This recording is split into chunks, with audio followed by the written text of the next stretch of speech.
What if I told you that the first episode of Rick and Morty season 9 secretly set up the biggest storyline the show has done in years? Because after watching episode 1 carefully, there are a ton of hidden details, callbacks, and clues that most people completely missed. And yes, Evil Morty might be planning something way bigger than anyone expected. The episode opens with the Smith family actually looking happy for once. Jerry and Faith are relaxing by the pool, Summer is distracted on her phone, and Morty is casually enjoying a slossy while Rick works on another ridiculous invention in the garage. But the moment Rick starts secretly testing someone, you instantly know something is off. Then the reveal happens. It is Evil Morty. And honestly, the craziest part is how casual their relationship suddenly feels. Instead of acting like enemies, Rick and Evil Morty have apparently been hanging out of screen for a long time. The episode keeps joking about all these crazy adventures they already had together that we never got to see. And that might actually be the smartest joke in the entire episode, because the show is basically telling us that the most interesting adventures are happening outside the episodes we watch. There is even a moment where Evil Morty starts making regular Morty jealous on purpose. Every conversation feels like he's trying to replace him completely. The writers turn it into comedy, but underneath all the jokes, there is something genuinely uncomfortable about it, especially when Evil Morty starts acting like he wants Rick to become his permanent Rick. That changes the entire dynamic. For years, Evil Morty was portrayed as the version of Morty who's escaped the toxic Rick and Morty cycle. He literally broke free from the central finite curve and disappeared into a completely different reality.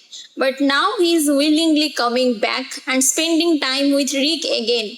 Why? That is the biggest mystery of the episode. The show keeps distracting viewers with jokes and references, but there are several moments where Evil Morty feels way too calm and way too confident, almost like he already knows where everything is heading. And if you pay attention closely, Rick actually seems nervous around him. That almost never happens. Another thing fans are already talking about is the episode's darker tone. This is one of the rare episodes rated TV Ma, and the writers clearly used their freedom. Some scenes go way harder than usual, and the humor feels more brutal and chaotic compared to recent seasons. At the same time, the episode is packed with references. The title itself is a parody of There Is Something About Mary, and they even sneak in callbacks to classic Rick and Morty moments from older seasons. There are also jokes about real life brands like